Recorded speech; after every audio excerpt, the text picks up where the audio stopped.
ചൂരൽമല മുണ്ടക്കൈ പുനരധിവാസ പദ്ധതിക്ക് മന്ത്രിസഭയുടെ അനുമതി. കൽപ്പറ്റയിലും നെടുമ്പാലയിലും 2 ടൗൺഷിപ്പുകൾ നിർമ്മിക്കും. ടൗൺഷിപ്പുകളുടെ നിർമ്മാണ കരാർ ഊരാലുങ്കലിന് നൽകും. കിഫ്കോണിനാണ് മേൽനോട്ടം.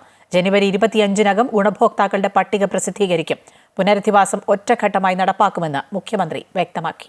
വയനാട് പുനരധിവാസത്തിന്റെ രൂപരേഖ വിശദീകരിച്ച് ചീഫ് സെക്രട്ടറി കൂടി ഉൾപ്പെടുത്തിയാണ് മുഖ്യമന്ത്രി വാർത്താസമ്മേളനം നടത്തിയത്. എസ്റ്റോണിലും നെടുമ്പാലയിലുമായി 2 ടൗൺഷിപ്പുകൾ നിർമ്മിക്കും. എസ്റ്റോണിൽ 5 സെന്റിലും നെടുമ്പാലയിൽ 10 സെന്റിലും 1000 ചതുരശ്ര അടിയിൽ വീടുകൾ നിർമ്മിക്കും. മുണ്ടക്കൈയിലെയും ചൂരൽമലയിലെയും ഭൂമികൾ അതേ ഉടമസ്ഥതയിൽ തന്നെയുണ്ടാകും.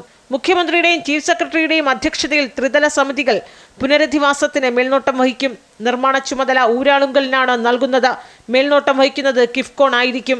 വീട് വെച്ച് നൽകുക എന്ന് മാത്രമല്ല പുനരധിവാസം എന്തുകൊണ്ട് ഉദ്ദേശിക്കുന്നത്, എല്ലാ രീതിയിലും ദുരന്തത്തെ അതിജീവിച്ച്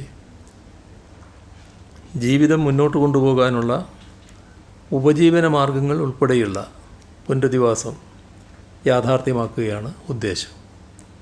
അതിന് സഹായവുമായി മുന്നോട്ട് വരുന്ന എല്ലാവരെയും ചേർത്ത് പിടിക്കും.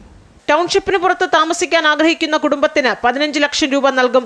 വിലങ്ങാട് ദുരന്തബാധിതർക്കും 15 ലക്ഷം രൂപ നൽകുമെന്ന് മുഖ്യമന്ത്രി അറിയിച്ചു. ഗുണഭോക്താക്കളുടെ അന്തിമ പട്ടിക ഈ മാസം 25-നകം പ്രസിദ്ധീകരിക്കും. 100-ലധികം വീടുകൾ വാഗ്ദാനം ചെയ്തവരുമായാണ് 1-ാം ഘട്ടത്തിൽ മുഖ്യമന്ത്രി ചർച്ച നടത്തിയത്. സ്പോൺസർഷിപ്പ് സ്വീകരിക്കാൻ പ്രത്യേക അക്കൗണ്ട് രൂപീകരിച്ചിട്ടുണ്ട്. പ്രതിപക്ഷ നേതാവ് വി.ഡി. സതീശൻ, ഉപനേതാവ് പി.കെ. കുഞ്ഞാലിക്കുട്ടി, രാഹുൽ ഗാന്ധി എംപിയുടെ പ്രതിനിധി, കർണാടക സർക്കാർ പ്രതിനിധി, DYFI, KCBC, national service scheme, Sobha city ഉൾപ്പെടെയുള്ള സംഘടനകളുടെയും സ്ഥാപനങ്ങളുടെയും പ്രതിനിധികൾ പങ്കെടുത്തു.